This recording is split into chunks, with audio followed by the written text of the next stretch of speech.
ئێرە گەڕێکی وەحدەی شارۆچکەی گوڵاڵەیە. ساڵێکی لەمەوبەر کاتێک داعش لە ناوچەکەدا بوو، یەکێک لە سەختترین شڕەکانی پێشمەرگە لەم گەڕەکەدا بووە.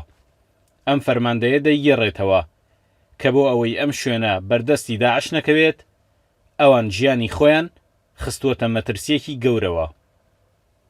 ئەم جێگایە پێ ئەوترێ وەحدە گەڕێکی وەحدە لەم جێگایە سەختترین شەڕ لەم منطقە ڕوویداوە بەرامبەر بە هێزی پێشمەرگەی کوردستان. ئێمە شوێکیان ئەم منطقەیە بە کاملی بەدەست چەکدارانی داعشەوە بوو.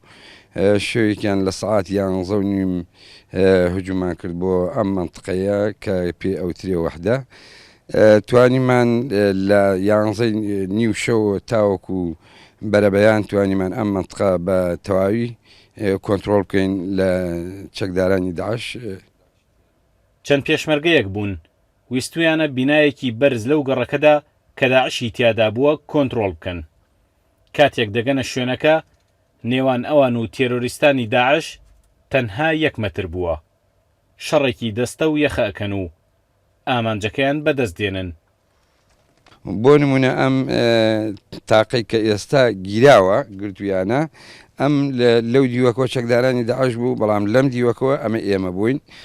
ئێمە لە بان ئەم خانەیە تەوزیع بووین لە ئەسنای شەڕکردنماندا، بەڵام 2 ئەفسەرمان بەداخەوە لە تەنیشتی منەوە بوون لەولاکەوە. ئەو 2 ئەفسەرە لەم تاقەوە لیدا و هەرگیان شەید بوون. منیش ئاوا هاتم دوو زابتەکەی لیوای 5 لە دەر ئەو هینە بوون، ئەو بەیتونەیە بوون. کاتێ کاکجیل ئاوا ڕۆیشت و لەو کونەوە بینیم گڕێک دەرچوو 1 سەڵی کردە ناومانە. ئەو دوانەیە شەید کرد. من چیم کرد لەمرەوە نێمە لە دەست لە کار بێت لولێت فانگەم کردەوە دیمەبووی تاقام لێ کرد و کپم کردو. ئەم چیرۆکانەی پێشمەرگە لە شەڕی دژ بە داعشدا زۆرن. ئەوان دەڵێن لە پێناو ئەو باوەڕەی کە شەڕی بۆ دەکەن، پاراستن و بەرگری لە خاکی کوردستانیان بەلاوە گرنگترە لە ڕۆحیان. ئەم داستانەش نمونەیەکی تری خۆبەختیە کە پێشمەرگە بەردەوامە لە تۆمارکردنی. سامان کەریم، کورتسات نیوز، ناحیی گوڵاڵە.